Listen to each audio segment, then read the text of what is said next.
Are you in the comments section?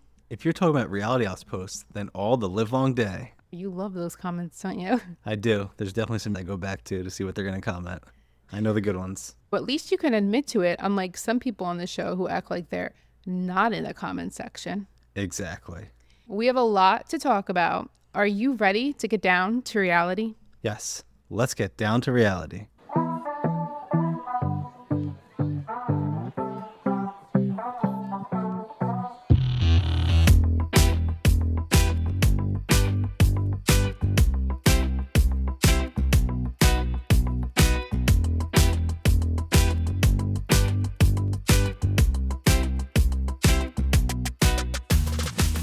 Welcome to Down to Reality. I am one of your hosts. My name is Ro, also known on social media as Reality Ops. Hey everyone, I'm Hubs, also known on social media as DTR Hubs. Yep. And we are here for the part 1 of the Vanderpump Reunion recap. Got lots of news placed within this recap. News at the end. We're going to be talking about a little bit about the Valley, like just little drops here and there. Lots of kind of research that I have done. I'm going to explain to you like what really was going on with Katie and Lala, because I know it's very confusing the way it kind of played out. Our thoughts about everything, talking about the podcast like we always do. I listened to a lot of them this week, but there is a lot to cover. So we are just going to go right ahead. Yeah, I'm excited to dive into it. Lots to cover. Let's get into our recap. Have to make a comment. Katie and that dress. Holy shih tzu. Gorgeous. Gorgeous. That was the moment. And she did her own hair and makeup. She did. Like a pro. It's funny you knew that. Loved it. It's funny how Lala wanted to wear a purple dress to be like ethereal and soft. I don't know. She keeps trying to make soft work. It's not going to work. It's not going to work for her. But we'll talk about that. Scheana wearing her gold. Girl. All right. I look at Scheana differently than other people. I do love Scheana. Scheana, please let this be the last time. Like, you don't need to wear it to the reunion. We've seen you in gold. We know you're good as gold. I am praying that Andy says it to her by the end of the reunion because he hasn't said it so far and it's not looking good. It looks like we might see her in the same thing if there's a 2025 reunion. She just won't stop until Andy acknowledges it. Even in the commercials, if you watch Peacock, did you see the commercial with Martha Stewart? Great commercial. She's digging the Miracle Grow. She's working with the soil. And she's like, it's good as gold. None of us can help but think of Scheana.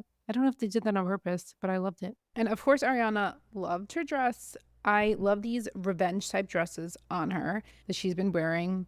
Sandoval looked like Jolly Green Giant or like in a St. Patrick's Day suit. James' pink suit looked great. I loved him in that pink suit.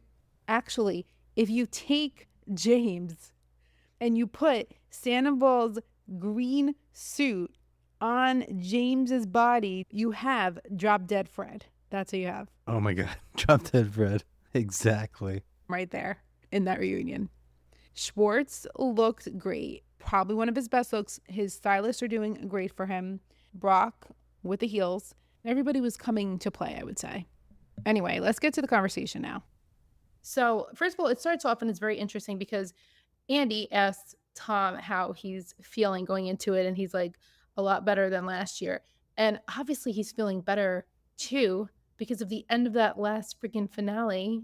Of course you are. Look what you said at the end. Look what you did, you little jerk. What was his exact line? Good for me. Yeah, that was his controlled ending. Ariana, I have to say, looks to me, and I've noticed other people say this also, visibly sad. She looks, I don't know if it's just anxious, but I think it's more sadness that I'm reading off of her. Maybe, worry. Almost maybe that she didn't sleep good enough. I don't know if she had come the night before. I don't really remember. But I was reading that she did not look comfortable. You know, the whole little scene where Lala is showing like the eyes to her and like the punching bags and like the gloves. That's what she's saying. The gloves are on. The gloves are on. In here, Boxers out there. wear gloves, yeah. But I don't know if like that got to her. But Ariana seemed like she had a heads up.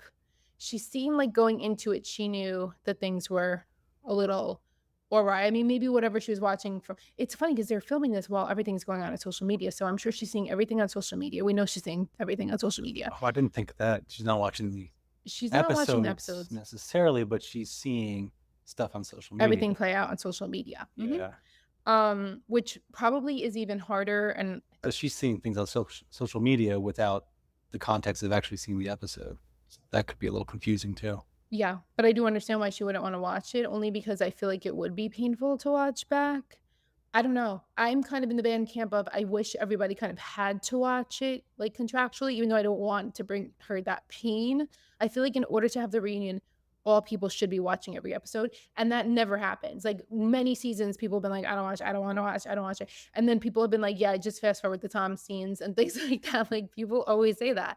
So I just feel like in order to speak on it fully, they should be watching what we're watching as viewers, since as viewers, we want them to comment on what we've seen. We haven't seen just we wanna see both, but we haven't seen just behind the scenes. Yeah. I mean, I'm not going to show up to a work meeting where I have to make a decision and I didn't read any of the documents before that. Right.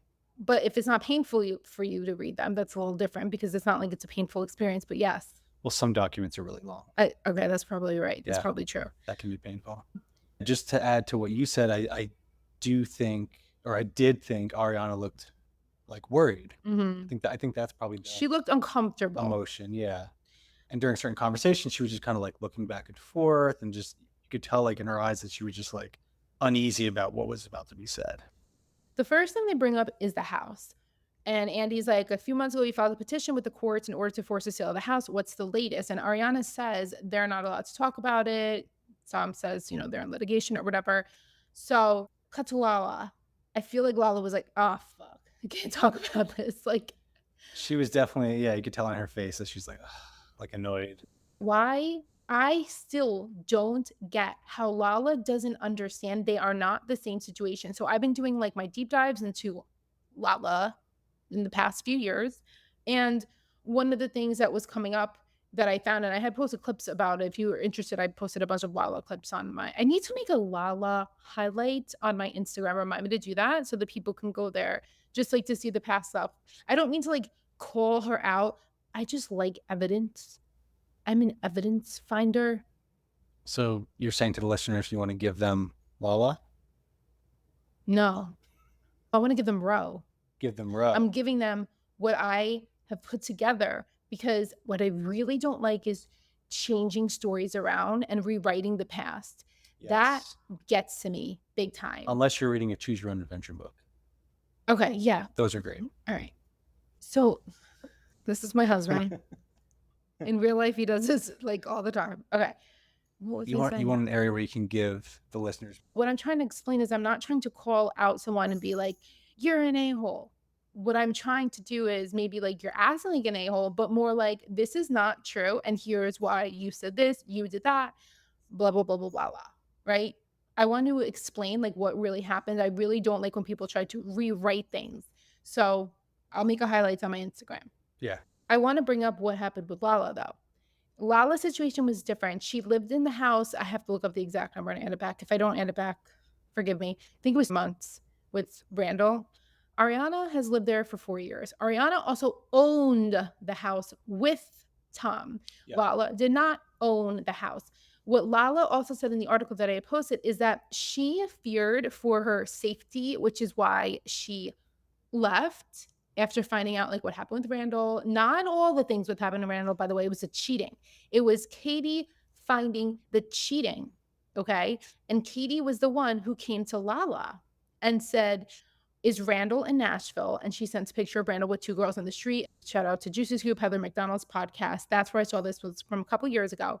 And Lala told this story and said that Katie had pointed out that he was with these 2 women in the picture and just said, I just was wondering, like, is this real? And Lala said she knew in that moment. She kind of said the same thing as Ariana, like her intuition knew. She said she's been piecing some things, I guess, together, but that kind of is what did it. And it reminded me so much of what Ariana had said when people were like doubting her. Rachel's publicist on her podcast, on Rachel's podcast, was saying that it's like seems so fake. Her story seems so fake, which it wasn't. And Israel Isaac confirmed that it wasn't fake because he's the one who gave her the phone. But it was just funny to see how similar the stories were. And why can't Lala, if the stories are so similar, why can't Lala have more empathy for her friend? I think that Lala needs to work on her empathy for other people whose situations might not be exactly the same as hers. And she kind of reminds me of somebody who I don't talk to anymore, but it's somebody who just thinks that their way is the right way to do something. And if you're not doing it their way, then they don't want to have time for it. They don't care. That's it. Yeah, you have to see things through another lens sometimes. From another person's lens, exactly. Every situation is different. So it surprises me that she can't see how every situation is different. She can't have empathy for her while understanding that they're not the same situation. Lala also said she didn't feel safe. Ariana did not feel that way. Ariana's home was her safe place. As much as she probably didn't feel safe next to Sandoval, of course, her home was her safe place. So for Ariana to have to leave her safe place after her quote unquote man cheated on her with her friend, right? He should have fucking left. Yeah. Lala should have stood up for her. You're going to say, Lala, on this reunion that you stick up for the girls, but then you're not sticking up for the girls. Like when she's talking about like Rachel, I'm like, well, what are you talking about? You're not always for the girls. I don't get it.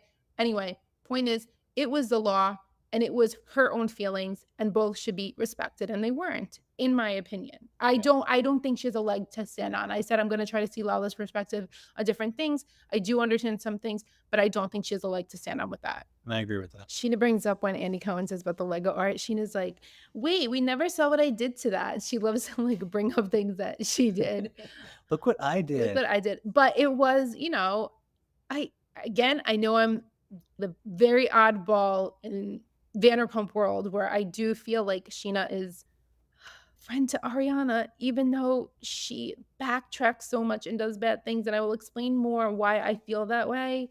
I just don't think she's being the best friend to Ariana. There's a difference, but I do think she loves her, cares for her, wants the best for her. I just think that she's not handling everything in the right way, and she's listening to too many of the wrong people, and she's letting herself be influenced by other people's words too much. Yeah, I think sometimes she's too agreeable, depending on who she's around. Mm-hmm. So I have to bring up, this is funny. They bring up like living, are the Tom's going to live in the same house? Obviously, Schwartz wasn't going to commit to that. Did anybody really believe that ring moment? No. He should not. I'm glad that Schwartz does look online and see this. Like, he knows that people are going to say the nincompoops living together. But then Lisa's like, you're two grown-ups, for goodness sake. And honestly, you do that when you're in your 20s, right? Yeah, you do that when you're in your 20s. And he's like making a face at them. And Santa was like, my dad's in his 60s. He has roommates.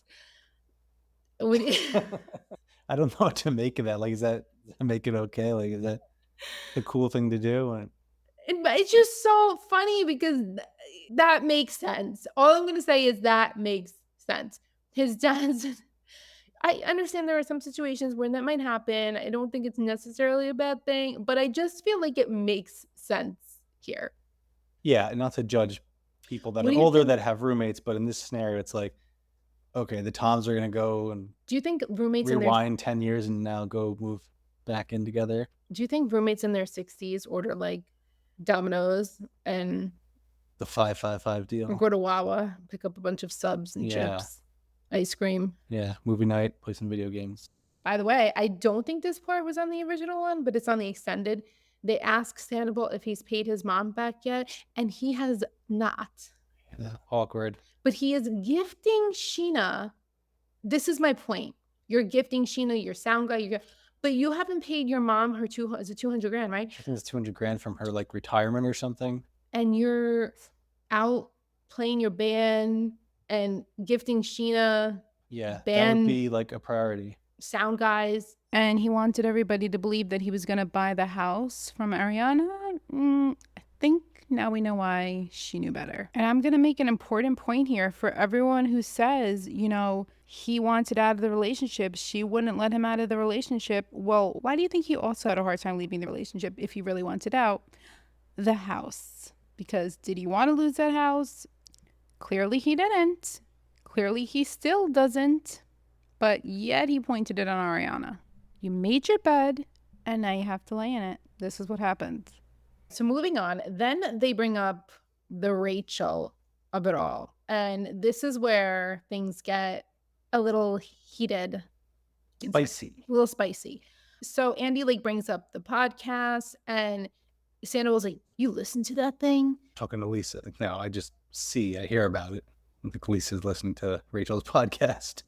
They're asking everybody about it. And like with Ariana, Andy says, like, looking back, how did you feel like watching back the reunion? Would you change anything or whatever? And she says, I mean, I had the courage to stand up to my perpetrators. And I cannot even believe I showed up that day. So that was good. Like, again, I feel like she has to stand up for herself. And I wish there were other people standing up for her a little more. I know that's what they did last season, but could have done it again.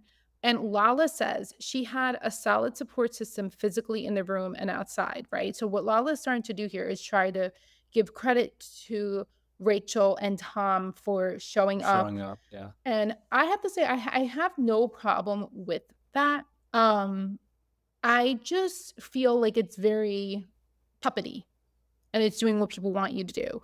Maybe what production wants you to do, Lisa wants her to do. I don't know, but it just doesn't feel genuine is the word for it. It doesn't feel genuine to me.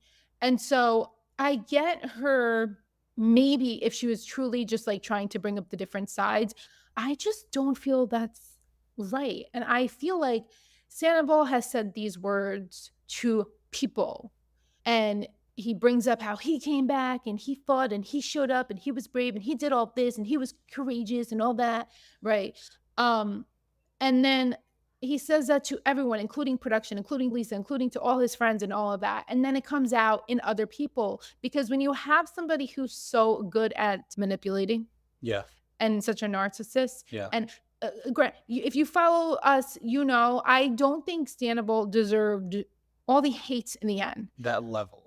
But that level. But I think that he is narcissistic, and I think that he's very manipulative, and that he says things with such conviction that aren't true to try to prove a point that people end up believing them. And the Convincing. people convincing, okay? And I love Ariana, but even Ariana fell victim to this, and even Ariana did this for a long time, like backed Tom in times that she shouldn't have backed Tom. And there are people who did not fall victim to it, like for one, Stassi, okay? Katie. Yeah. The two people on this entire show who I truly believe are the most perceptive. I think that they are the most, I think they're the most loyal, and they're the most, I always say Katie's, what's the word?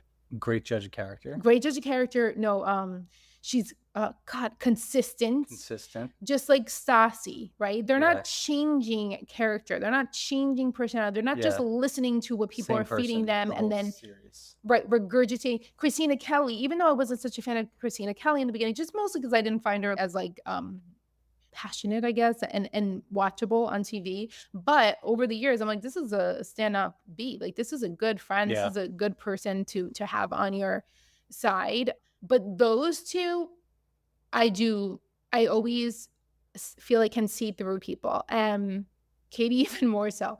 But they don't fall victim to it. They don't believe in it. And Lala did again. And I feel like she's taking like his words and just using them. I think there's probably two parts to Lala bringing that up, though. Okay. There's maybe some whispering here or persuasion from whether it's production or Sandoval. But then I also feel like what we're starting to see now is this angle of like, it's for the show. We have to do things for the show. Yeah. And I think in her mind, by her acknowledging, okay, it was hard for Ariana, but she had all the support. But let's have a round of applause for Rachel and Tom showing up, because that reunion last year probably would have been shit if they weren't even there. Imagine if Rachel and Tom weren't there. It's like, okay, they're just going to talk to Ariana, and there's no drama, really. Everyone there is Team Ariana. There's no one to talk to against it. Right. So, like, that's Lala saying, like, congrats for showing up for the show. Yeah. Right? Valid point. That is a valid point. So I don't agree with her making things about the show, and we'll talk about that in the future on this episode. But I do think that I can understand how she wants to make a great show. I think that's the primary goal of all of them. No, not the primary goal. I think that's the primary goal for many of them. And for some of them, it's just the goal. Do you know what I'm saying? Like, I think for some of them, it's not the priority in their life. I think other things are priority. Where for a few of them, Scheana, Lala, Sandoval, I'm not saying take away your children and all that. I'm not saying your immediate family. I'm saying I think that is the priority in their life, is making sure it's good TV. There are people who like to have all the attention on them. They like to be in the spotlight. Yeah. Like you have Katie and Ariana. They're just living out their lives and events, and it's on the show. Whereas others like Ariana, Scheana. Not Ariana, Lala. Sorry, Lala, Scheana, Tom. You know, they're doing things that could be like good for the show. Like, let's spice things up. Let's just say controversial stuff. Right.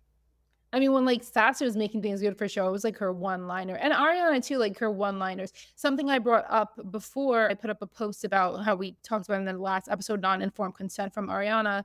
And something I brought up is that people need to give her credit for bringing up real and important topics on this show. Okay? Sure, maybe she's not as overly messy and ridiculous as others, and maybe doesn't plan events and go, do things quite as much, but she brings truth and genuineness. Yeah, she's really genuine. She brings the humanity maybe of it. She's brought up her depression on the show. She's brought up her anxiety on the show, her suicidal ideation, her body image issues. Like, she's brought up a lot of the things that she deals with as a person that many of us can watch and relate to. She does a lot. She shows self-respect. Yeah, self-respect to the show for sure.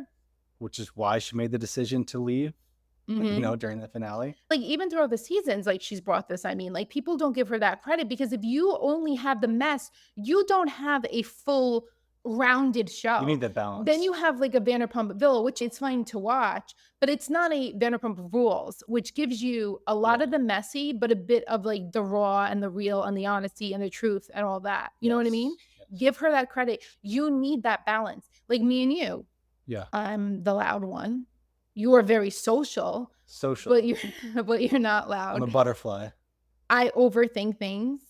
You help to tone that down when it needs to be toned down.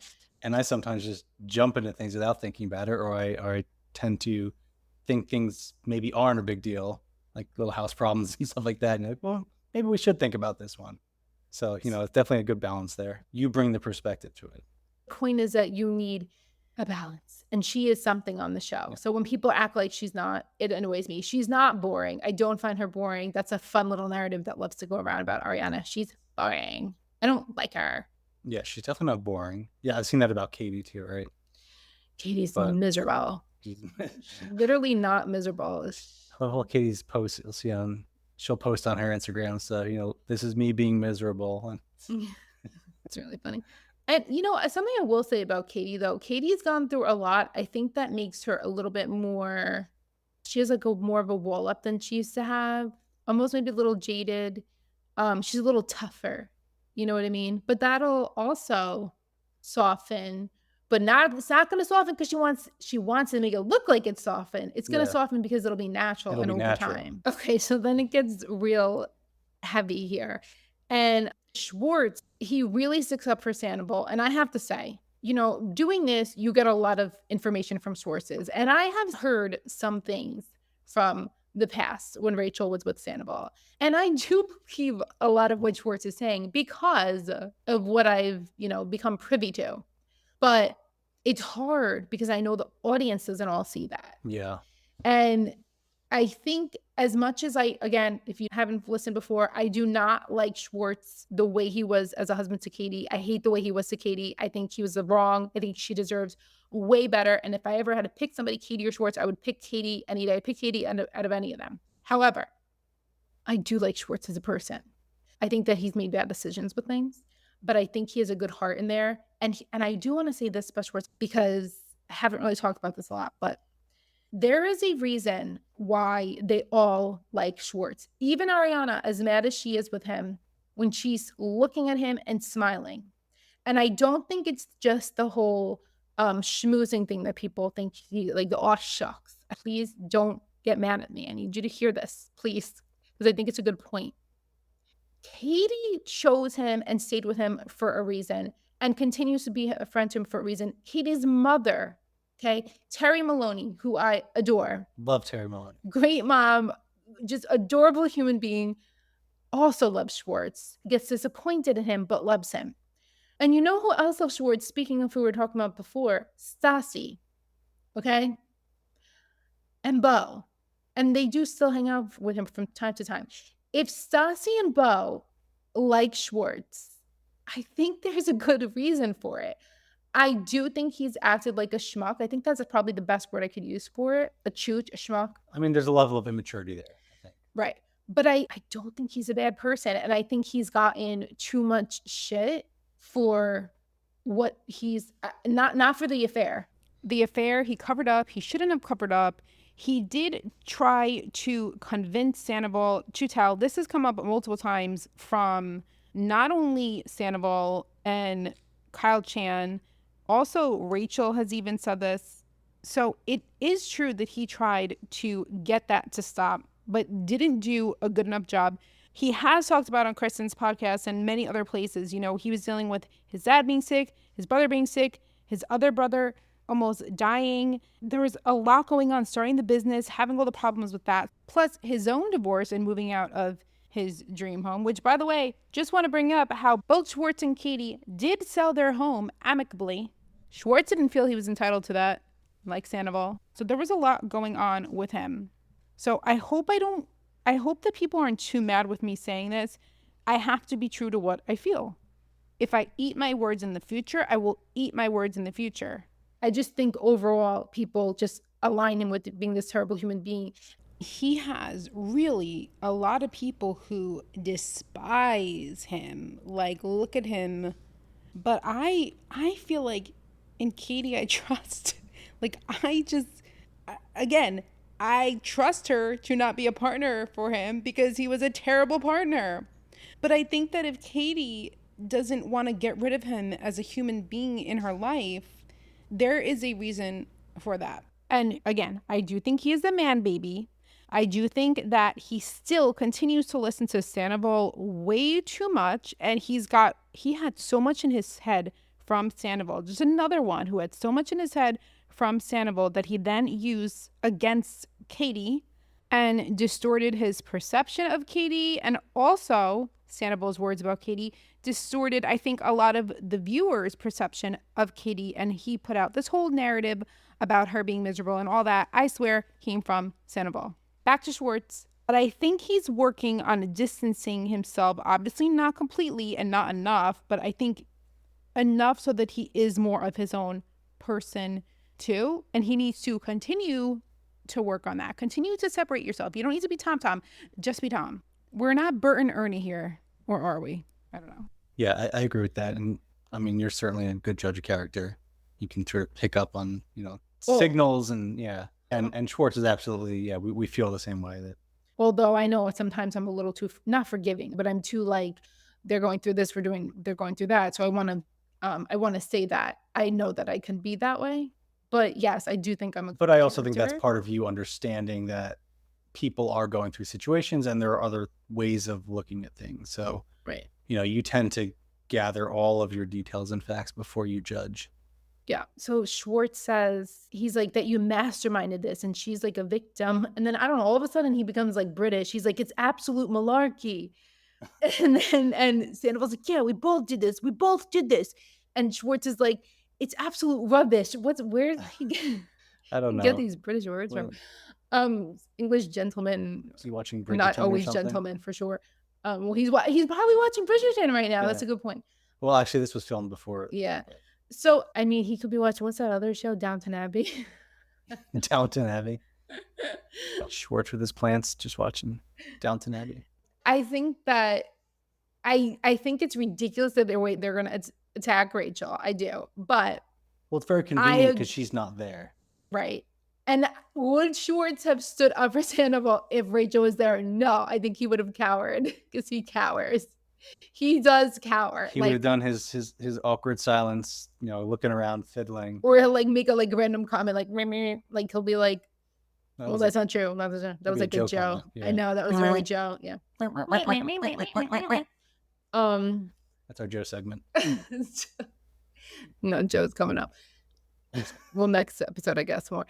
Schwartz says that he wasn't just the mastermind, and I agree. And then there's this whole episode, by the way, Rachel's podcast I have given up on because I was so annoyed because of the professional on Rachel's team, in quotes, who came after me unfoundedly, unreasonably, harshly.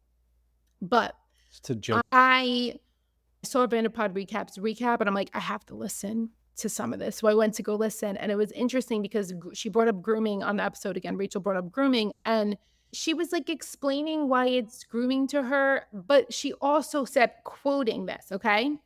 And I wasn't someone who necessarily fell victim to him, but there is a big age gap. So you didn't necessarily fall victim to him? It's very confusing. And I really I feel hate when like people do that shit when they're like, you know, I'm not saying anything, but I'm floating the gonna line. throw this and imply something and let you kind of go with it. Like, what is she saying? She wasn't groomed. She wasn't a victim.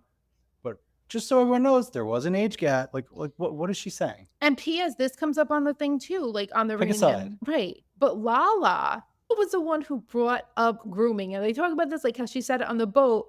Lala brought up the grooming. Rachel heard the grooming, or her team heard the grooming, or whatever. And then that became something that they discussed. So it's, Oh, you don't know that? when she brought up on the boat, Yes. that was Then weeks ago. That was, and And then it that was aired, before and then it Rachel's became podcast about, yes. And then she was like, Lala brought up the groom, blah, blah. I think I was groomed and all that. And your bitch therapist did a great job, I think, trying to be, what's the word? Objective, I guess, in the situation. And try to like understand her points, and listening to her, but also kind of like saying when she didn't maybe agree with something in the right way. But it was, like you said, it was back and forth, and I don't know for sure, but it was just convenient the way it was used with Rachel. And then Sandoval makes a ridiculous comment, and they get into their fight. Hold on. So Lisa says she used the word groom, and she said that Tom groomed her. Tom, did you? And he's like, which is beyond fucking slander, considering that she's not underage. That implies pedophilia. And Lala says, no, it does not. Yes, it does. No, it does not. Yes, it does. No, it does not. Yes, it does.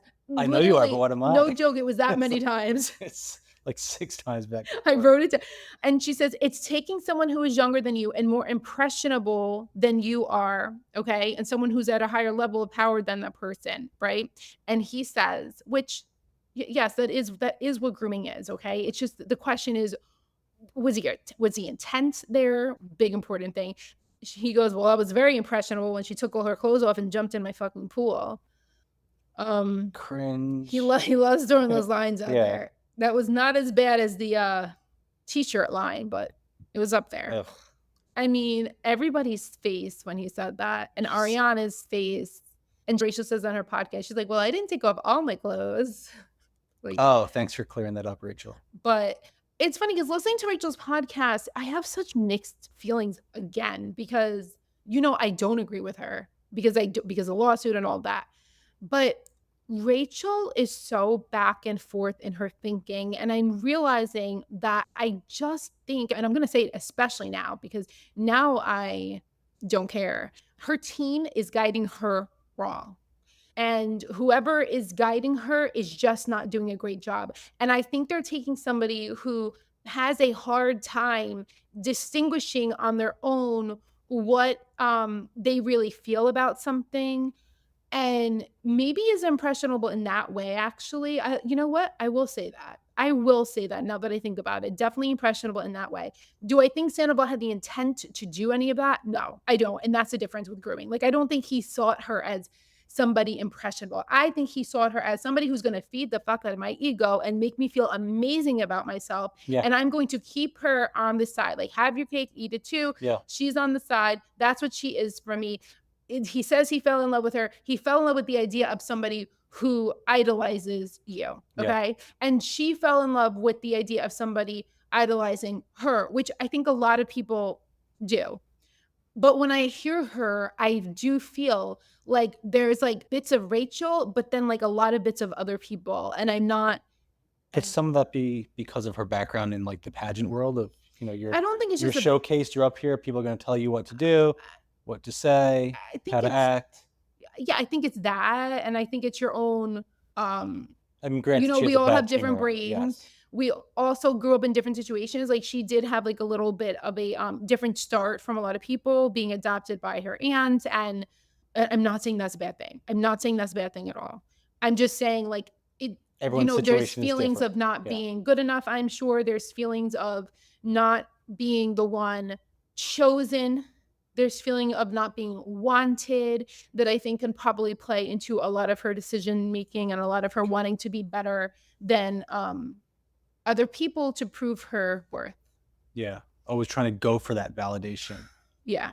But I just don't like the way she does things. Like I can hear her that story and feel all that for her, but still think that she often has like malicious, intent and things like that because of those experiences.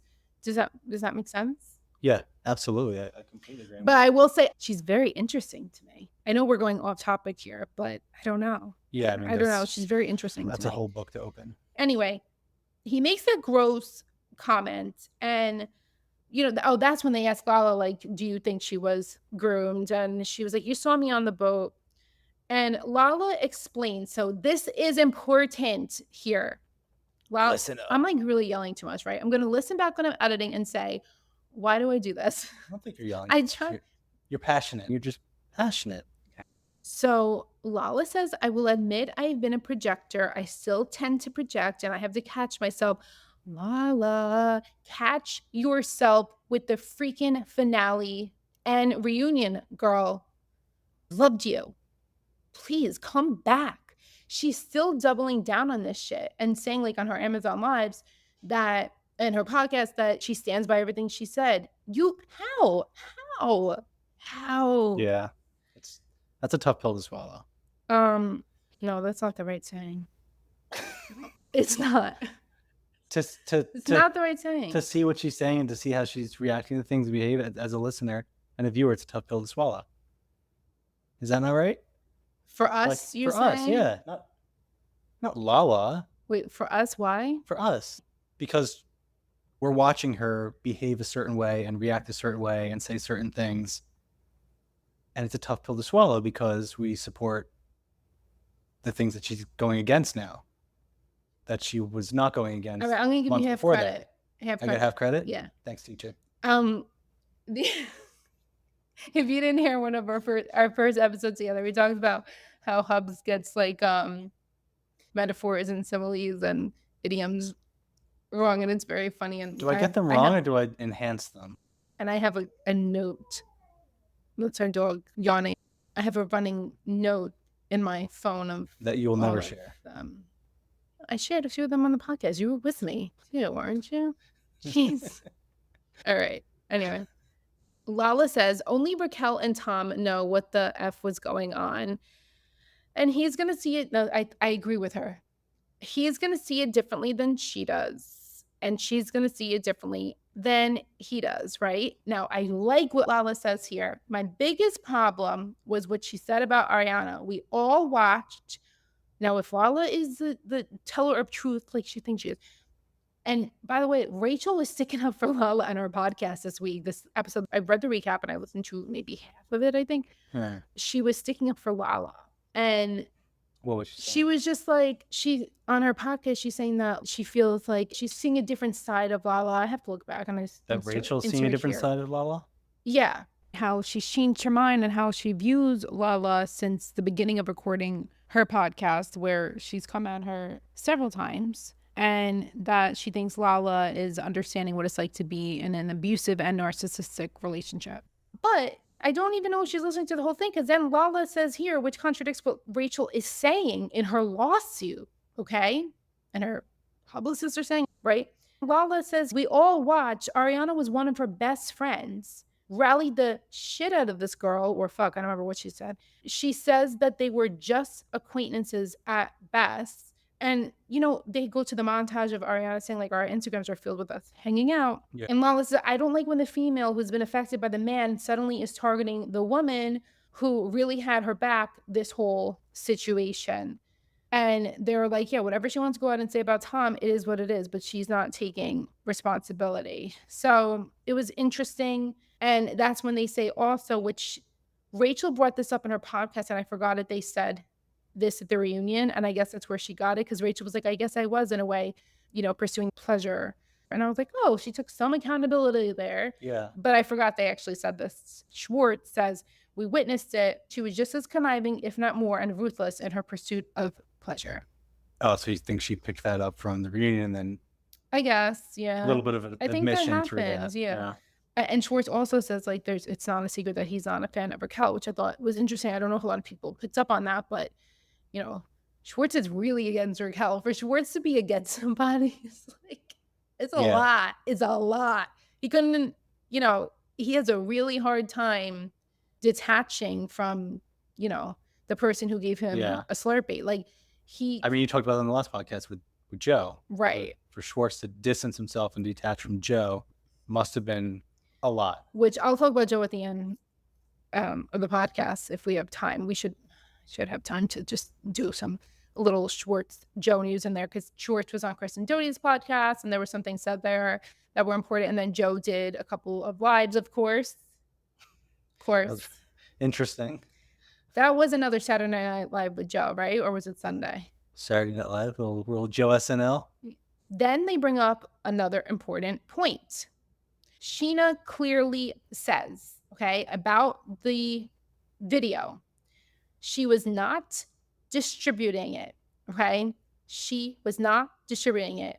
And they're saying it's so ridiculous that she's being put through this shit again, as if Raquel didn't put her through enough shit this year. I don't understand. She's never done anything to her.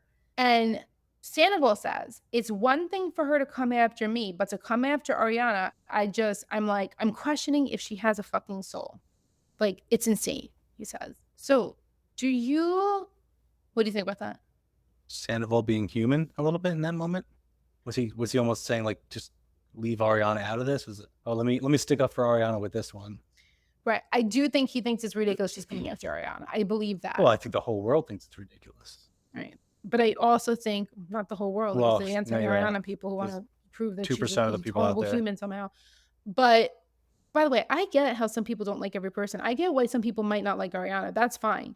It's weird when people try to prove that she's a terrible person with things that make no sense. No evidence. Yeah. Some people will just say anything to make her look bad and to try to make themselves right. And that's what it comes down to. So the next thing they talk about is, here's a trigger warning again for suicidal ideation. And, they bring up Sandoval having these thoughts and how difficult it was. And Sandoval says to Ariana, I'm curious as to how I weaponized your suicidal thoughts. And Scheana jumped right in. This is what I mean. So Scheana does jump right in, and she's like, we talked about it publicly, Tom. We had this conversation. And then you cut to last year at the Scandal episode of season 10. Tom and Scheana were talking at her house, yeah. And he was like, how do I have a conversation with her? He said she threatened to kill herself. And she says, then you say, I'm leaving. I'm not happy. And then we pick up the pieces that you fucking left. And I loved when she said that. I loved that line. It was just smart. A lot of support as a friend in that line. Like, you get the hell out of here and we'll clean up after your mess. We'll be there for her. Mm-hmm. And then Sandoval says, what pisses me off so much. Let me say quickly, if you know, I don't think anyone should ever have thoughts that low. They are horrific and it's terribly sad. And I don't like questioning if somebody ever had those thoughts. I always believe someone if they said they've had those thoughts. That's my thought process. Always. I did think it was strange that he then said this, though. He says, I felt like it was used against me in a very textbook manipulation tactic. Since when is that a textbook manipulation tactic? Like, for him to even say that was very strange to me. There are people out there that, like, really, really struggle and have really hard times. And for you to say that that's a textbook manipulation tactic, and to think that Ariana would do something like that to manipulate you, weird. It's so weird. And then, and Lisa brings up, which was a good point. She's like, this was an intimate conversation between the two of them. Like, the difference is that, Sandoval, you brought this up publicly about Ariana, right? Ariana didn't choose to air that. You chose to air your story of how you've dealt with these thoughts. On season 11, you brought them up to Lisa on camera. So it's not the same thing. That's how you weaponize it against her.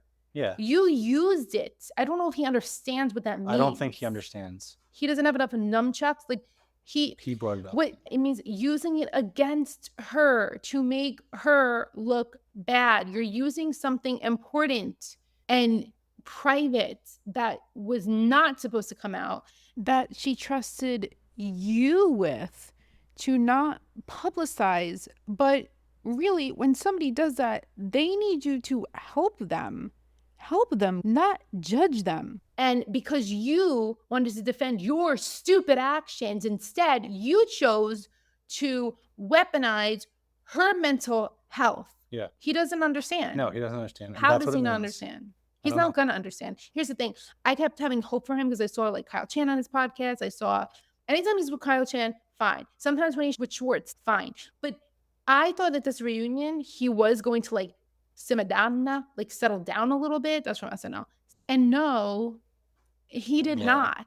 Maybe in the later parts, part one was not worse. That. Yeah. I mean, we know he's going to give her an apology in part 3, and everybody looks like they're crying. So hopefully that's good, but I just don't even understand how you go from this to that. Like a few hours later. Mm-hmm. Right. They sit down and record for 10 hours or something? This one went very long. It was a very long and late one, but maybe if people knocked some sense into him during this, that's what helped. But so far, not good. But I know he leaves there feeling like $1 million because I saw him leaving. I don't remember if it was TMZ or Backward who posted, but leaving, going to Schwartz and Sandy's after, and he literally was riding high. He kind of seemed like the way he seemed at the end of the finale. So we shall see. Oh, and then what did he say? He didn't believe? The reason why he brought it up, he said, is because he didn't believe. Right, because he thinks his mother. Yeah. Is he not? Okay, so you don't believe that someone's having those feelings, so it's okay for you, and it's your decision now to throw it out there. Right. On a TV show, because you didn't believe it. Yep. And that's what Scheana says.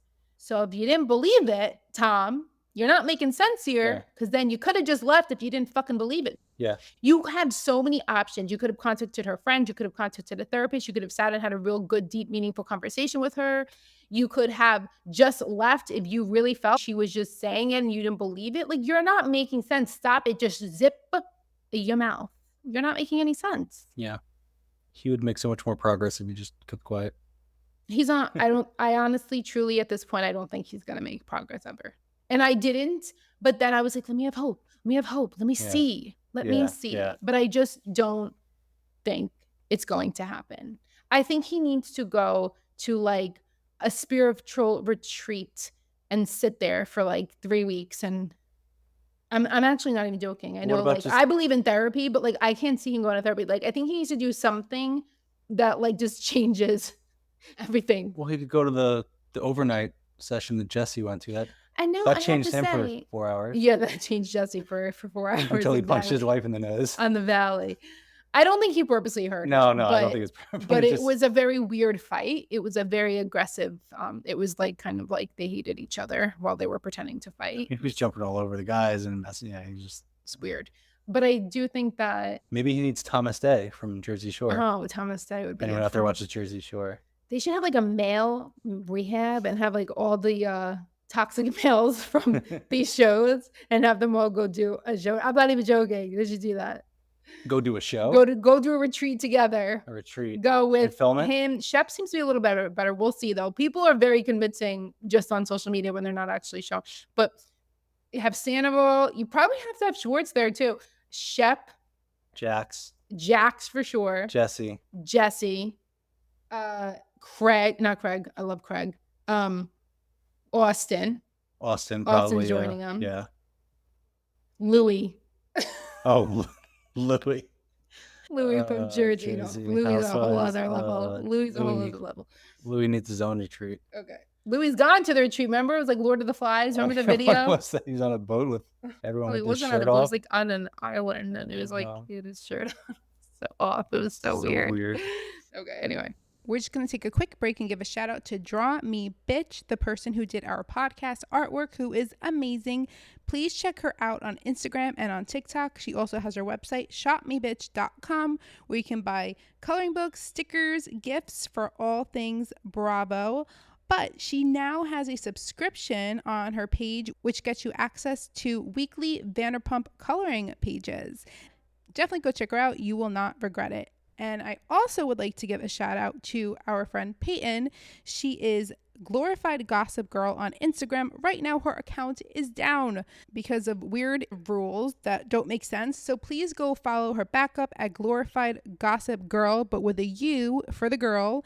And she also is Glorified Vintage Girl. She does amazing work. A lot of Bravo Lebs wear her and order from her, including Ariana Maddox, Danielle Rivera, Katie Maloney.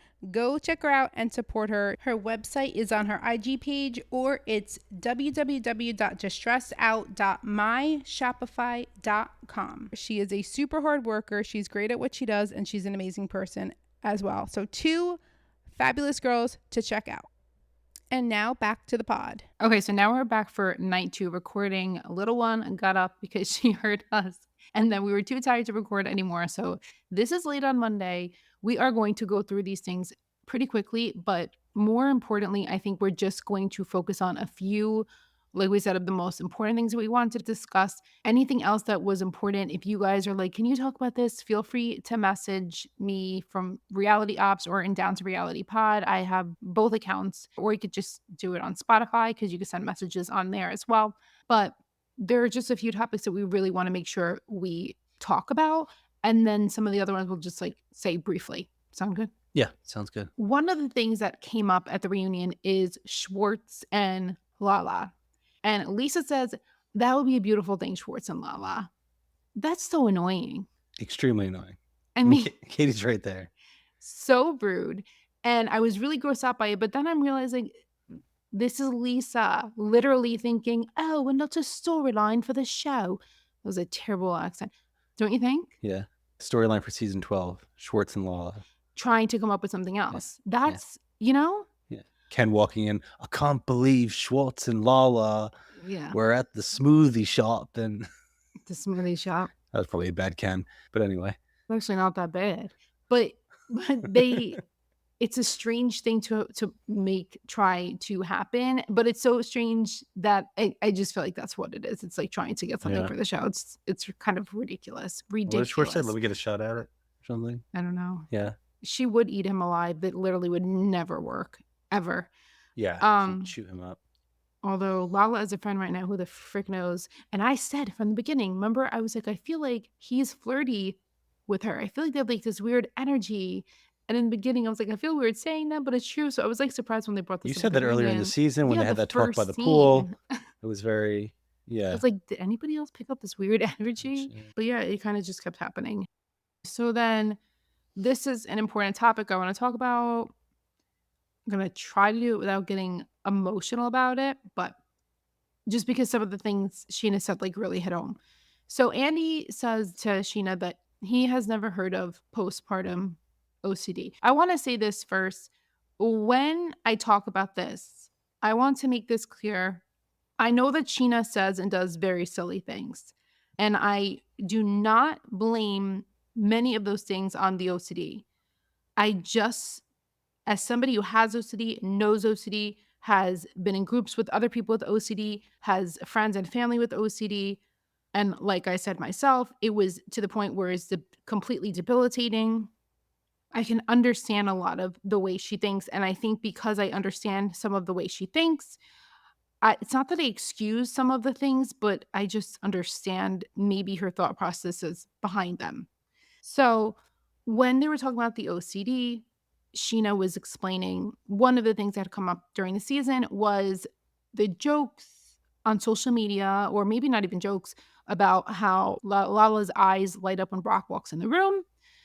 And Scheana had a ruminating thought about this, which means a thought that comes into your head many, many, many times throughout the day, throughout the hours, throughout the minutes. I mean, it just depends. It's something that she thinks about a lot and worries about. And she did attribute some of that to Scannable.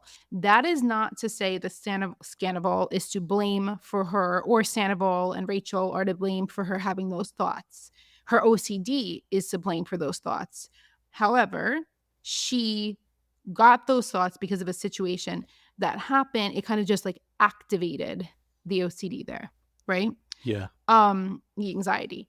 So, I have not had like thoughts like that.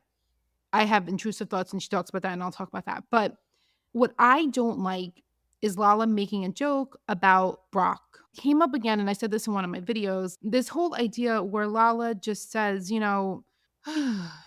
I get it. Brock has like kind of stepped up to like a role as a like a dad for Ocean, like a stepdad almost for Ocean. But Brock is not Lala's husband. And I feel like Lala is kind of taking too much of this and making it a thing.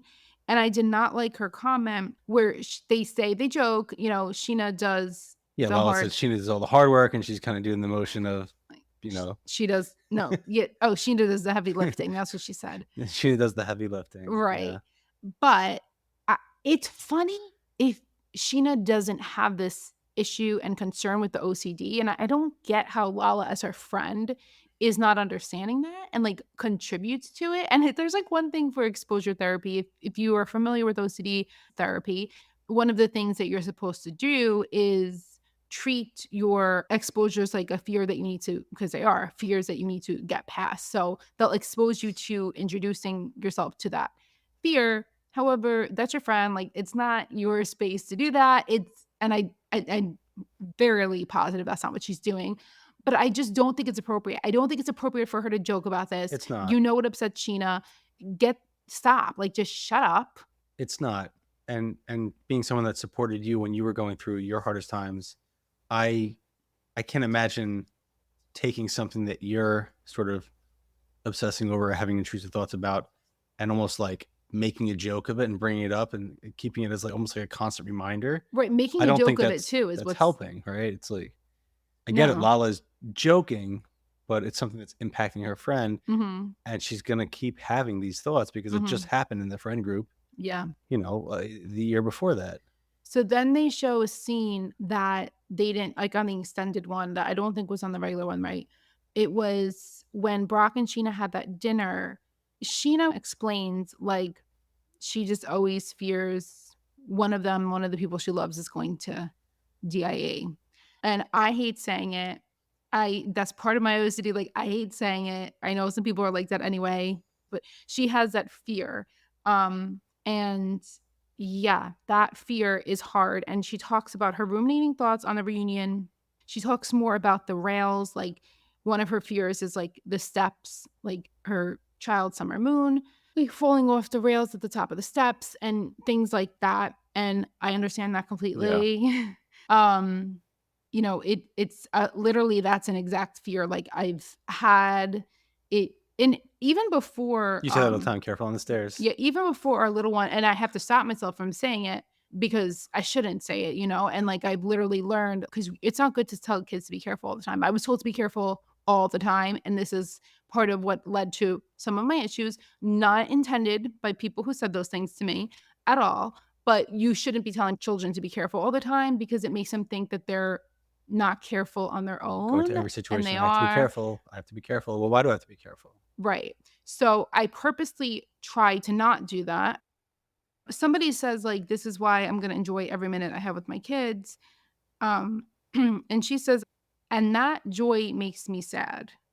And this like really hit home for me because this is something that they don't really cover in therapy a lot. But one of my issues I've had, especially several years back, and it pops up sometimes because, you just always have OCD. Like, it's the way your brain is built. It's not like something that goes away completely. You just learn how to handle it, and it goes away in severity depending on how much anxiety you have in your life and like what kind of things are going on and how you've learned to deal with it and all of that. Like, you have tools to manage it. But the joy is what makes her sad. And I felt that because for me, um, I would feel moments like all those precious, not all them, but some of those like precious moments of joy. It would be like, this is too good. It's scary. Like, am I worthy of having this much joy? Um, allowed to have this much joy? Sometimes you feel guilt for having that much joy, because of some people who don't get to experience that or didn't get to experience that. Like, are you supposed to have this much joy? Like, it feels, unsafe to have it, which is so sad. Like, I know, and looking back and hearing it, and I know that. But it's like a very hard thing to deal with because for some of us, that's a reality, is that you love what you love so much and so deeply that you have such an intense fear of losing what you love the most and what you've waited for the most. And like, Scheana had a difficult pregnancy, difficult childbirth, and I just feel for her so much because it's a very hard thing to have, that fear. And I know there's going to be some people that listen to this or hear this or have heard this on the show and are just like, that's ridiculous. Just be happy, be thankful, be all those things. And that's what you feel. But let me tell you, if you don't have this disorder or anything, you don't know what it's like to have that happen. You don't know what it's like to experience it. And instead of saying something is ridiculous, it serves no good purpose. Instead, it's better to be open-minded in understanding. And that's why that post, when Scheana had put up that post about going to Disneyland with her daughter by herself, and she was so proud of herself, and people were like, I do that all the time. It's like, you don't get it. It's not you. It's not your brain. It's not your journey. It's not your victory. You have things that you deal with also. Be understanding that we all have our own things, and those of us who get through our obstacles are really proud of what we've gotten through and shouldn't be embarrassed by it, even though it is hard to talk about. And I'm very proud of Scheana for talking about it because she opened herself up to, some scrutiny, but she did help a lot of people that I know she probably didn't even realize, because people tend to comment negative things rather than positive online, a lot of the time, unfortunately.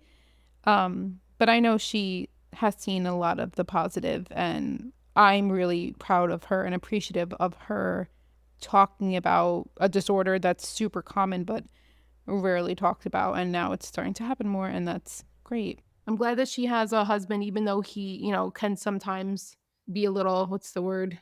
What's the word? Like I, abrasive, but it's not aware of how he should be present for her, maybe.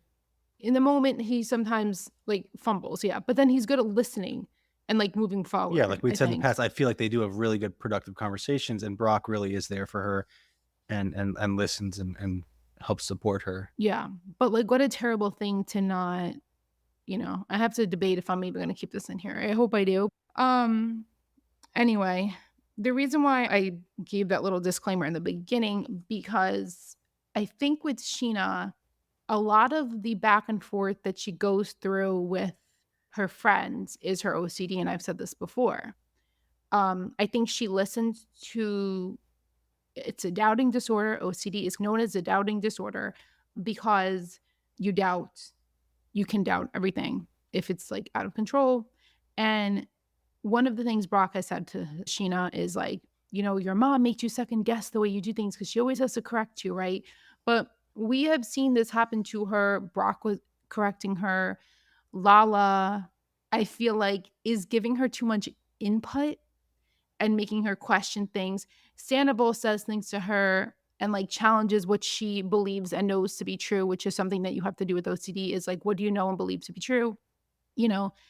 And then Ariana, I guess some people can view it like that because Ariana's saying, he's a shitty friend to you, but although she's saying it based off of fact because of the TRO, which is still getting ignored and it's Yeah, still I don't driving me freaking nuts. understand how I that's hope just like forgotten about. I don't know. They better address this. But it's hard because I know a lot of people look at Scheana. And by the way, I always felt this way about Scheana. I always felt Scheana had a good heart. As I know it's mean to call her annoying, but as annoying she could be sometimes, and how she loves the attention and wants that. She makes great TV.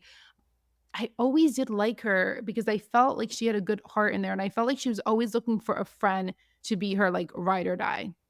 And looking for a friend to, like, love. That's how I felt, like, love and be loved. So, I think that a lot of her back and forth that people view as flip-floppiness and all that is truly, OCD thoughts going back and forth, and they say it's people-pleasing. It's not just people-pleasing, it's, like, for her, OCD attacks, like, what's most important to you, right? And one of the things, believe it or not, that's most important to Sheena, believe it or not, is her relationships and I guess being liked, um, and, loving and feeling loved and all of that. So it will attack those things. So it makes sense that she goes back and forth.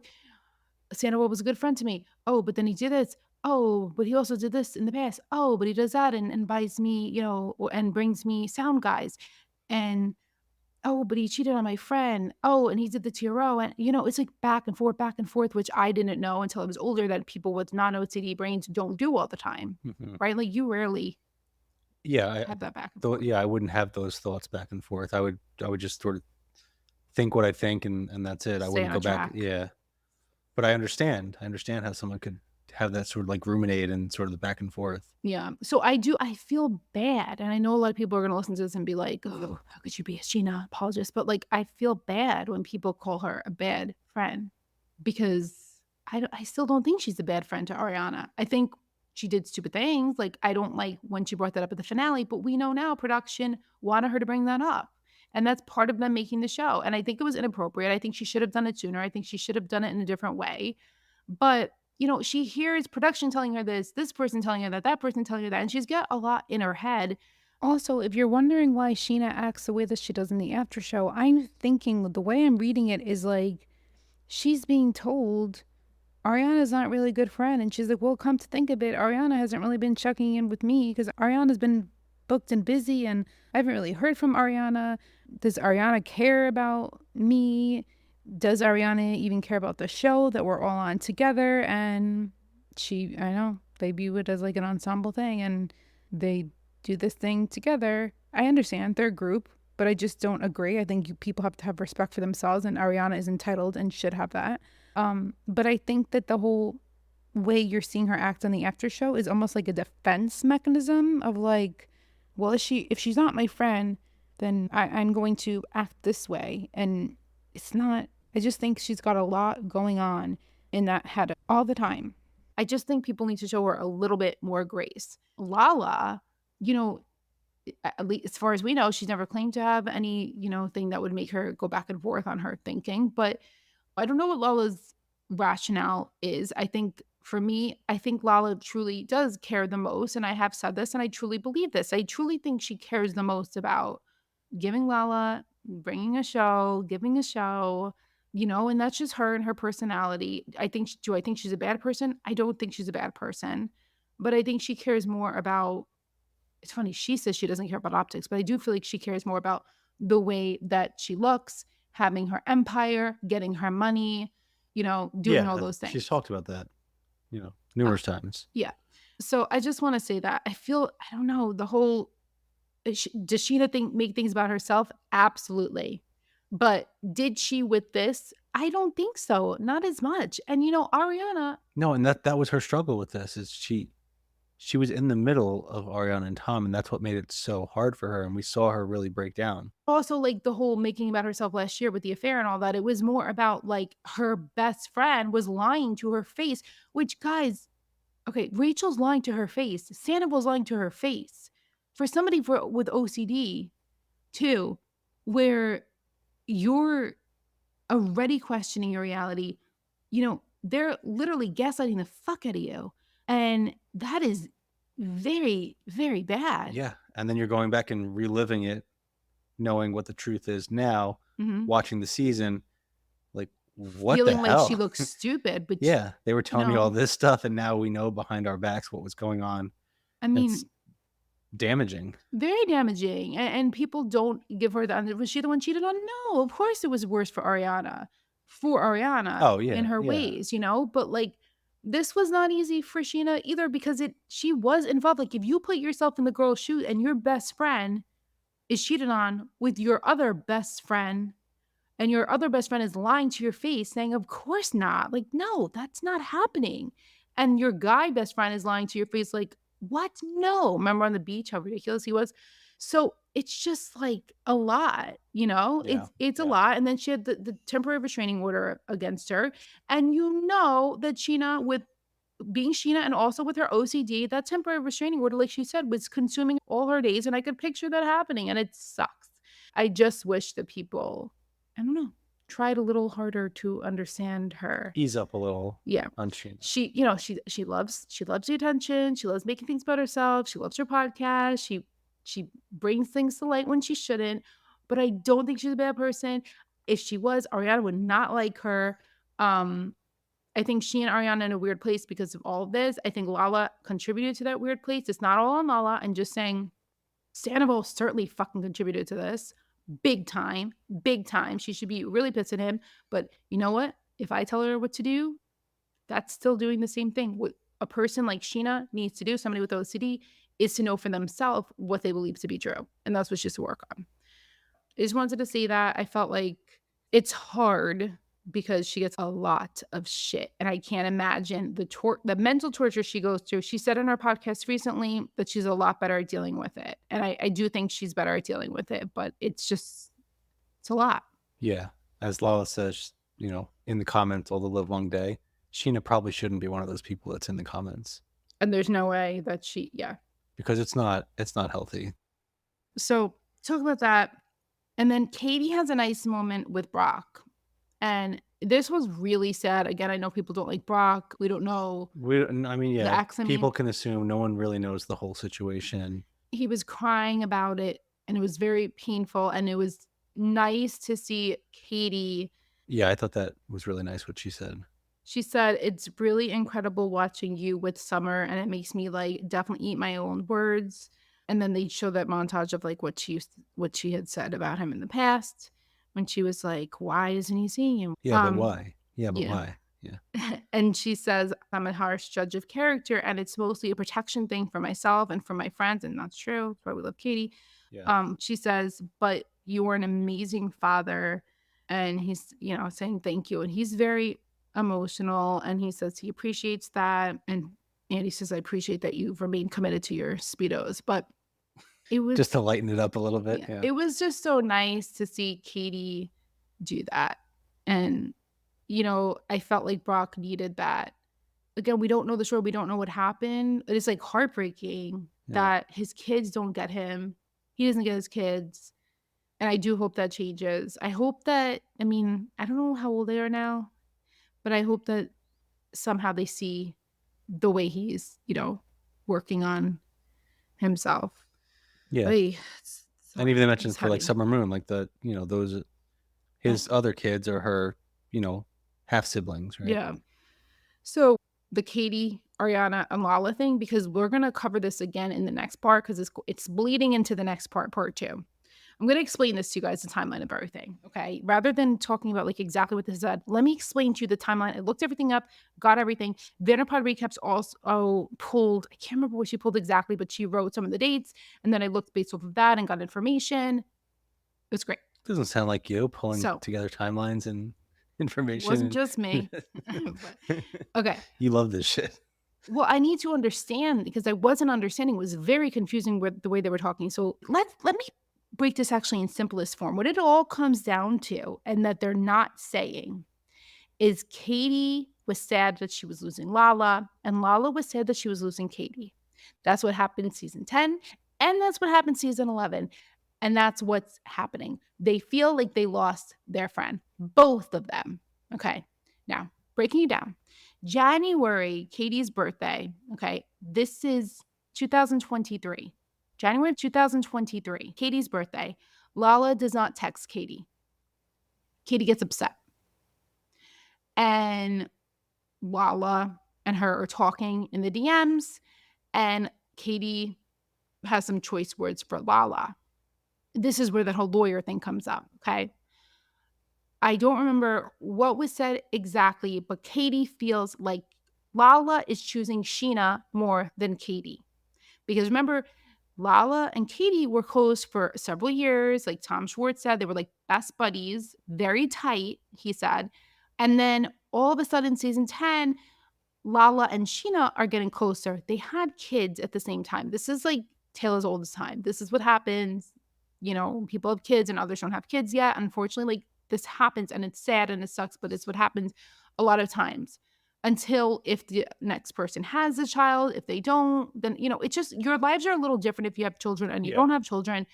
Good friendships should remain regardless, but it just is different. The lifestyle is different. It's just the way it is. Different mindset. Yeah, everything. Different timelines. Like you're not having to go home at a certain time to put your child to bed. You can go do things on your own schedule. Also, when you have a baby at the same time as somebody else, you have a different type of bond. There's like this pregnancy bond. Like even if you didn't like the person so much before, it's like this weird thing. Like you go through it together and like you have a certain bond that you can't explain.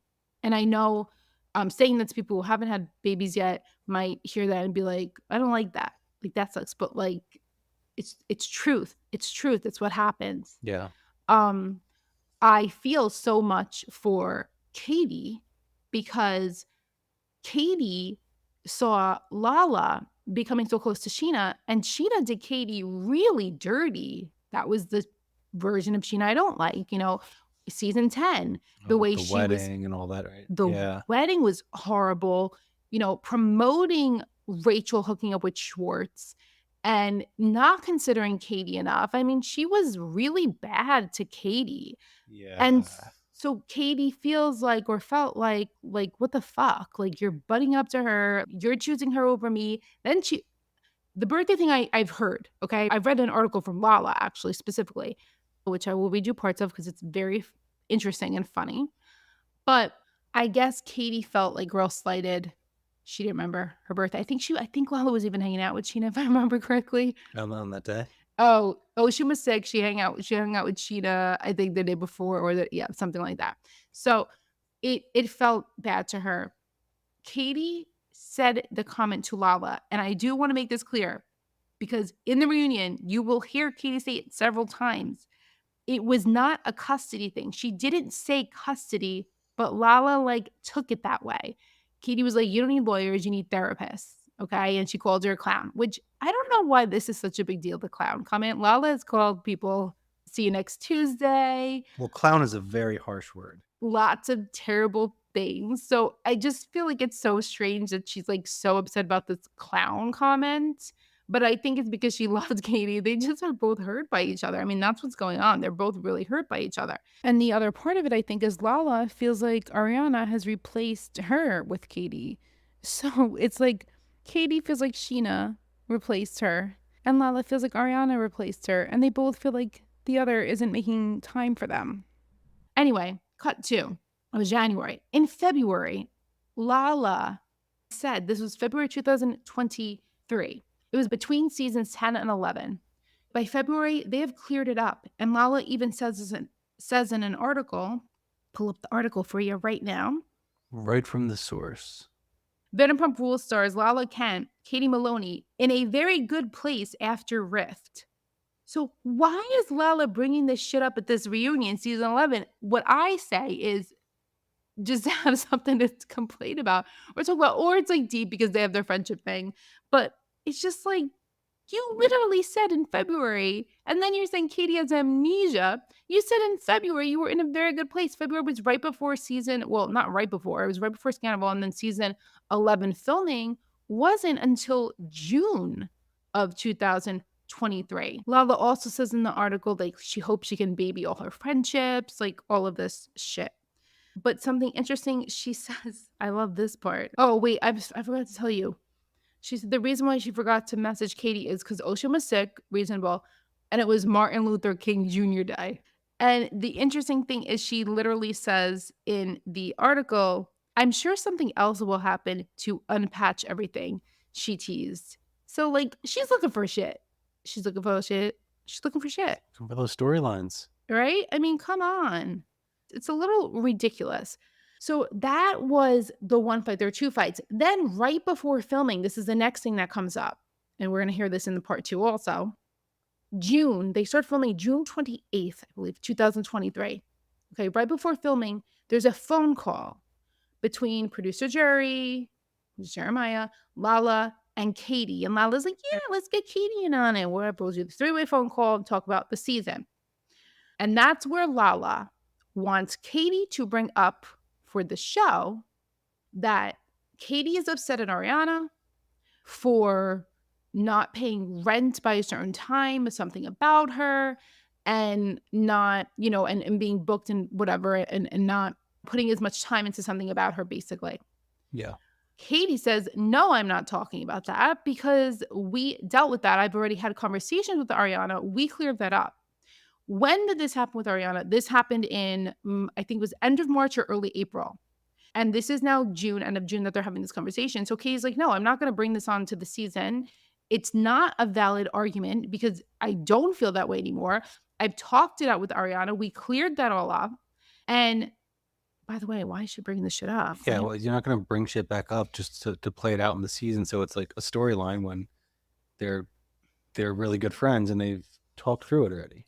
She also says basically like, why are you coming after my business too? Because that's going to make her business look bad. So like, if you're her friend, do you really want to do that when people are already, like, the haters are already talking about something about her? Yeah, it's not a real not a real sandwich shop and merch grab. Like, what is it? Is that what it's called? Merch grab. Like, yeah, a fake. Blah blah blah. Very valid that she doesn't want to bring it up.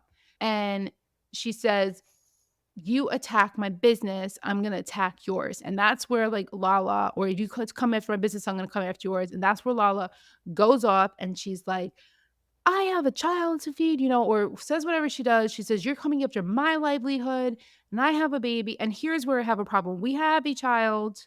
And I would still say your life is not more important because you have a child and somebody else does not. You're all important. Not everybody has children. To us, our child is the most important thing in the whole world. But I am not going to sit here and say my world is more important than another person's world who doesn't have a child. I think it's bullshit that she does this. It is bullshit. And like, you put yourself in the same shoes. I'm going to put myself in the shoes of before I had a child, right? My world was still important. The people in my life were still important. My business was still important. My job, all of those things are still really important to you. What makes your life so much more important than hers? Shut the fuck up. That's how I feel. Yeah. So of course, Lala, she's going to say, you're going to come after my business. I mean, and she's not even, it's like an empty threat. It's like one of Katie's things that she says. Yeah. But it's bullshit. But it's like, yeah, don't bring this shit up on the show to make my business look bad. We're trying to open this shop. And hurt my friendship, hurt my friend Ariana. Yeah. She's also like, why are you trying to hurt Ariana? Because that makes people look at Ariana badly too. She's not going to do that to her friend. Yeah. It's a grab for a storyline. I really disagree. Like, really disagree. Bring your own fucking storylines. Bring your own fucking storylines. I'm glad, she brought the, her trying to have the baby, her journey to have the baby. But I just feel like she doesn't have dramatic storylines that she's bringing. And so she's looking to other people for the drama. And that's bullshit. We don't need you in everybody's life. We don't need you in everybody's scenes. We don't need you filming with Joe. We don't need you filming with Bob the Builder. Like, bring your own shit. Bob the Builder. I would like a scene next season if they have a season with Bob the Builder. Very annoying. He builds her house does her kitchen in the valley. Brock the Builder. Well, Brock the Builder. Brock's going to be building her a fence probably next week since he's going to be finished with theirs soon. True.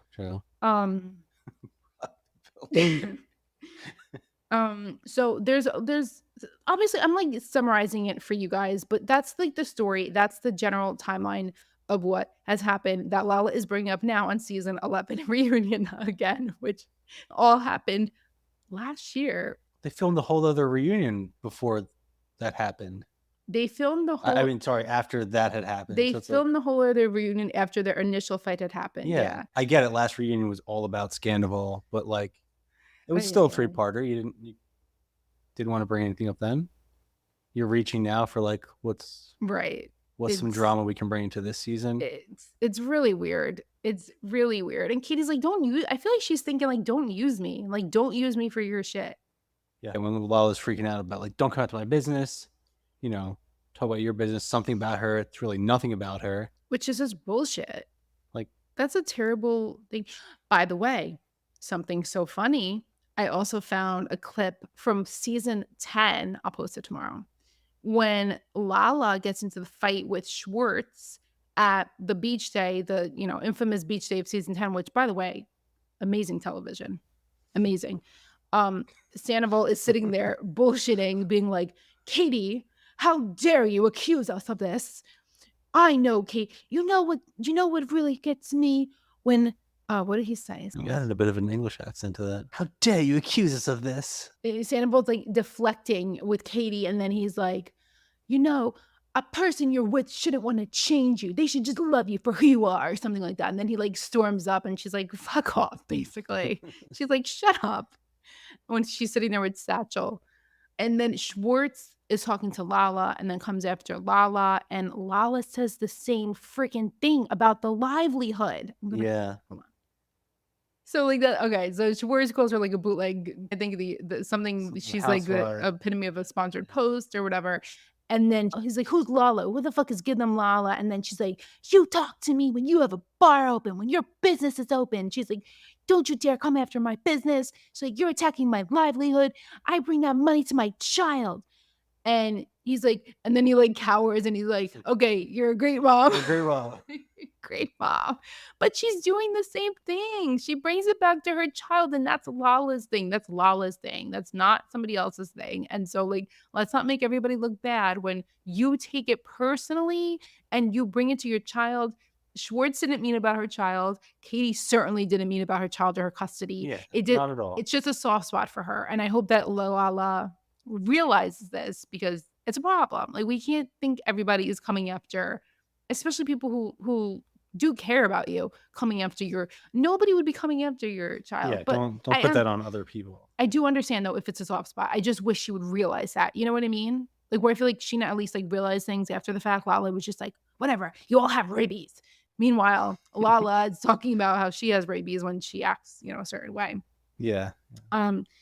So that will lead into, there's more that happened, but we'll talk about it next time. That will lead into the next reunion, part 2. We will see how that goes, right? Okay. Very quickly, let's just do a few little bits of news because we don't have time. I cannot be editing till all hours of the night. But some news of the week. Schwartz, we said before, he was on the podcast and he talked about Joe with Kristen, and he said some things. He was saying that there was like way too much lying. He said something that happened in between that made him cut things off. And then he said something later about his family that a lot of people didn't really catch. So it definitely had to do with his family in some way. I did catch that. And I gotta post that clip because for some reason that's not gonna talk about, but it's clear if you have a soft spot for Schwartz, it's his family. And so something happened there. That's that. Joe did her live with the GoFundMe for her dog Checkers, who had glaucoma and lost one of his eyes. And now it's very confusing. He needs treatment for his other eye because she said they think the glaucoma is spread To his other eye. He might need surgery. Yeah. She was getting money for vet bills. She did a GoFundMe and it was like 2,000, then 3,000, 4,000, then back to 3,000. Now it's 2,000 again. She did another live about her fashion and had a girl on there who also dressed her for the reunion, who was just like a friend that she met.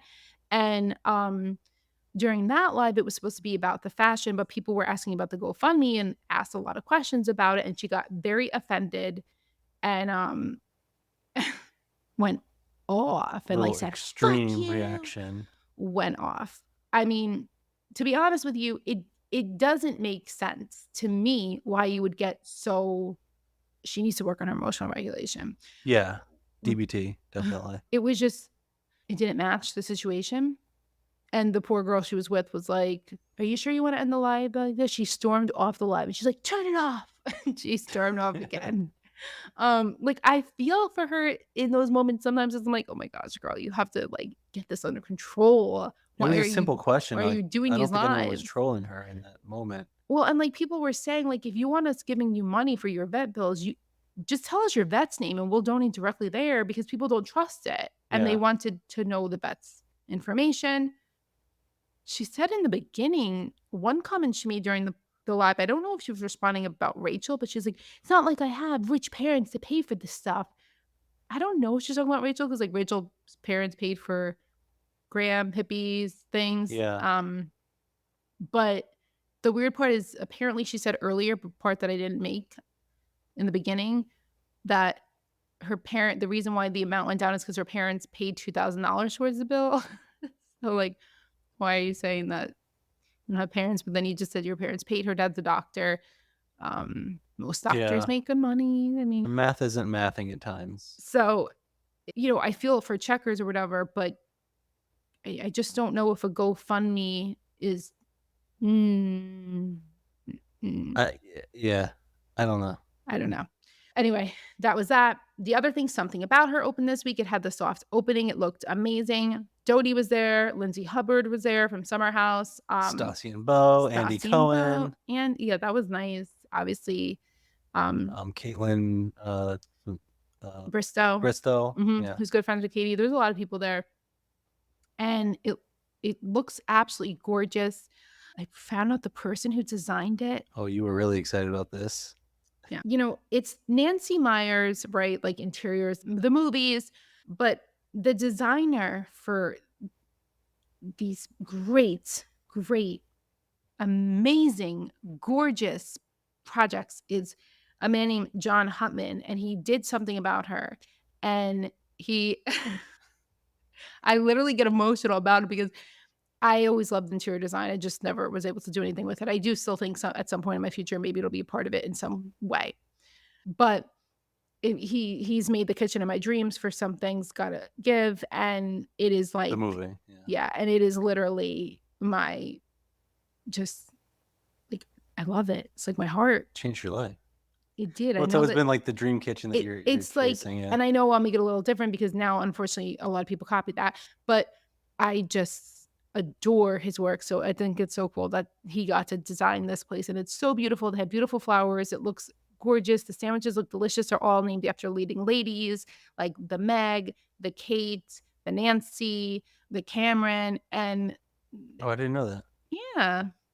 And the prices are not that crazy. They're like, I think the PBJ is $7, and most of the sandwiches are like $14, $15, I believe. I think like the higher ones go up to 18, like with the turkey and stuff like that. But not too bad for a sandwich like for prices nowadays.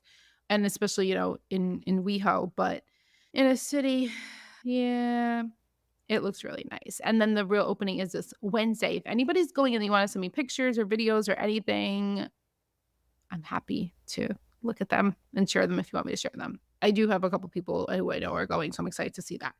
Did they name the PBJ sandwich after Lala? PBJs for PJs?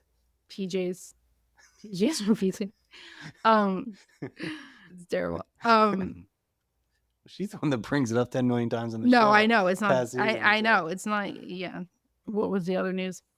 We had a lot of news within the podcast, but Scheana's episode, the last episode of Shenanigans, guys, if you want to listen to it, God, she like answers everything. She answers a lot of questions, and she does explain, which I dislike, how producer Jerry was upset with Ariana at the finale and really wanted her to, she says they all, but let's be real, we know who they all really is. I think we talked about this last time a little bit, but wanted her to talk to Sandoval, and that was planned, that final scene, and it didn't go down the way it was planned to, and they felt like it didn't go down the show. Meanwhile, it gave us a great moment. So yeah, it was a great moment. Yeah. That's it for tonight. Thank you guys for listening and for joining. Please make sure, as always, to like, subscribe, rate the podcast, Follow us on Instagram, Reality Ups, or Down to Reality Pod. I'm on Reality Ups all the time. Subscribe if you would like. I have a subscription on my Instagram now. I just started it. I really need to like find my way of posting on there. I just am trying to figure it all out. It's just like a lot of things to balance, but definitely check that out. And thanks, Hubs, for joining us again. Yep. Thanks for having me again. Really excited for the next part 2 of the reunion. Part 2, which we watched live. We did watch part 1 live. Just a reminder, if you want to join us on TikTok, we will be watching it live there as well, and at 8 p.m. Eastern Standard Time. Yeah, it's a lot of fun. The conversation. I'm in the chat. Yeah. Yeah. Okay. We will talk to you later. Later.